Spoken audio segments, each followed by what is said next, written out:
આપણી આસપાસ એક એવું બળ છે જે દેખાતું નથી પણ સતત આપણને અનુભવાય છે. એ આપણી દુનિયાને આકાર આપે છે. આ કોઈ જાદુ નથી, આ શુદ્ધ વિજ્ઞાન છે. અને આજે આપણે એ જ અદૃશ્ય બળ એટલે કે દબાણને સમજવાના છીએ. તો ચાલો સીધા એક સવાલથી જ શરૂઆત કરીએ. અત્યારે આ જ ઘડીએ આપણા માથા પર કેટલો વજન લાગેલો છે? આ કોઈ મજાક નથી. આ એક એવો સવાલ છે જેનો જવાબ તમને આશ્ચર્યમાં નાખી દેશે. તો આ અદૃશ્ય બળને સમજવા માટે આપણે એવી કોઈ વસ્તુથી શરૂઆત કરીએ જેને આપણે જોઈ શકીએ છીએ, સ્પર્શી શકીએ છીએ. ચલો પાણીથી શરૂઆત કરીએ. ચાલો મનમાં એક સરળ પ્રયોગ કરીએ. વિચારો કે એક પાઇપ છે જેના એક છેડે રબરની શીટ બાંધેલી છે. હવે એમાં ધીમે ધીમે પાણી ભરીએ. શું થશે? તરત જ પેલી રબરની શીટ નીચેની તરફ ફૂલવા લાગશે. આ શું બતાવે છે? એ જ કે પાણીનું વજન નીચેની તરફ દબાણ કરી રહ્યું છે. અને હા, એમાં પણ એક રસપ્રદ વાત છે. પાઇપમાં જેટલું વધારે પાણી નાખવામાં આવે, પેલી રબરની શીટ એટલી જ વધારે ફૂલે છે. આનો મતલબ એકદમ સાફ છે. પ્રવાહીનું દબાણ તેની ઊંડાઈ વધવાની સાથે વધતું જાય છે. સારું, તો એ તો પાક્કું થયું કે પાણી નીચે દબાણ કરે છે. પણ શું બસ એટલું જ? શું આ દબાણ ફક્ત એક જ દિશામાં હોય છે?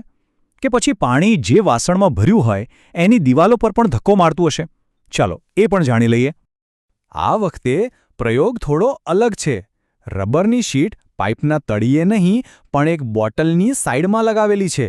અને જુઓ તો ખરા, જેવું બોટલમાં પાણી ભરવામાં આવે છે, સાઇડમાં લાગેલી શીટ પણ બહારની તરફ ફૂલવા લાગે છે. તો આનો અર્થ શું થયો? એ જ કે દબાણ ફક્ત નીચે નથી લાગતું.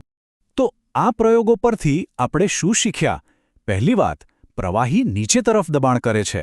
બીજી વાત, પ્રવાહી પાત્રની દિવાલો પર પણ દબાણ કરે છે. અને ત્રીજી અને સૌથી અગત્યની વાત, એક સરખી ઊંડાઈ પર આ દબાણ બધી જ દિશામાં એક સરખું હોય છે. સારું, પાણીની વાત તો થઈ ગઈ, પણ હવા? જે દેખાતી નથી એનું શું? જે નિયમો પાણીને લાગુ પડે છે, શું તે હવા જેવા વાયુઓને પણ લાગુ પડે છે? ચાલો હવે દ્રશ્યથી અદૃશ્ય દુનિયામાં જઈએ. ફુગ્ગાનું ઉદાહરણ તો બધાને ખબર જ છે, બરાબર ને? હવા ભરીએ એટલે એનું મોઢું બંધ કરવું જ પડે. કેમ? કારણ કે અંદર ભરેલી હવા ફુગ્ગાની દિવાલો પર ચારે બાજુથી સતત ધક્કો મારતી હોય છે. સાયકલના ટાયરમાં પંચર પડે ત્યારે પણ એ થાય છે. હવા દબાણ કરીને બહાર નીકળી જાય છે. હવે જરા મોટું વિચારો. એક ફુગ્ગામાંથી બહાર નીકળીને આખી પૃથ્વીનું વિચારો. આપણે બધા જાણીએ અજાણીએ હવાના એક બહુ મોટા મહાસાગરના તળિયે રહીએ છીએ. અને આપણી ઉપર જે આ હવાનો મહાસાગર છે, એના વજનને કારણે પૃથ્વીની સપાટી પર જે દબાણ લાગે છે, બસ એને જ કહેવાય છે વાતાવરણીય દબાણ. એક એવું બળ જે આપણને ચારે બાજુથી ઘેરીને ઊભું છે. આને સમજવાની એક મસ્ત રીત છે. ખાલી કલ્પના કરો કે આપણા માથા ઉપર હવાનો એક બહુ જ ઊંચો અદૃશ્ય થાંભલો છે જે છેક અવકાશ સુધી પહોંચે છે. એ આખા થાંભલાનું જે વજન છે ને, બસ એ જ છે આપણા પર લાગતું વાતાવરણીય દબાણ. પણ સવાલ એ છે કે આટલું બધું દબાણ છે તો એની તાકાત કેવી રીતે જોઈ શકાય? શું આપણે આ અદૃશ્ય શક્તિને અનુભવી શકીએ છીએ? હા, બિલકુલ. આપણે બધાએ સક્શન કપ તો વાપર્યો જ હશે, ખરું ને?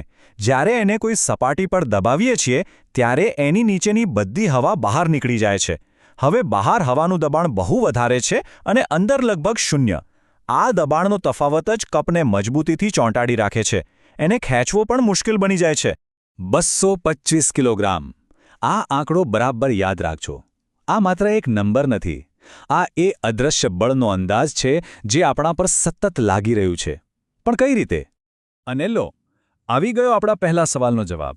આપણા માથા જેટલી જગ્યા એટલે કે લગભગ 15 બાય 15 સેન્ટીમીટરનો વિસ્તાર, એના પર વાતાવરણ એટલું બળ લગાવે છે જેટલું બળ 225 કિલોગ્રામનો વજન લગાવે. વિશ્વાસ નથી આવતો નહીં, પણ આ સાચું છે. આ દબાણ કેટલું તાકાતવર છે એનો એક જબરદસ્ત પુરાવો ઇતિહાસમાં મળે છે. 17મી સદીમાં ઓટો વોન ગેરિકે ધાતુના 2 અર્ધગોળાને જોડીને અંદરથી હવા કાઢી નાખી. પછી બંને બાજુ 8 ઘોડા જોડીને એને ખેંચવાનો પ્રયત્ન કર્યો, પણ એ અલગ જ ન થયા. વાતાવરણનું દબાણ 16 ઘોડાની તાકાત પર ભારે પડ્યું. આ બધું સાંભળીને મનમાં એક જ સવાલ આવે. જો આપણા માથા પર 225 કિલોગ્રામ જેટલું દબાણ હોય તો આપણે પીસાઈ કેમ નથી જતા? આટલા બધા વજન નીચે આપણે જીવીએ કેવી રીતે છીએ?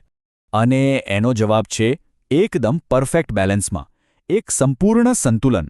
જો જેટલું દબાણ વાતાવરણ બહારથી આપણા શરીર પર અંદરની તરફ લગાવે છે, બરાબર એટલું જ દબાણ આપણા શરીરની અંદરથી બહારની તરફ લાગે છે. આ બંને દબાણ એકબીજાને કેન્સલ કરી દે છે.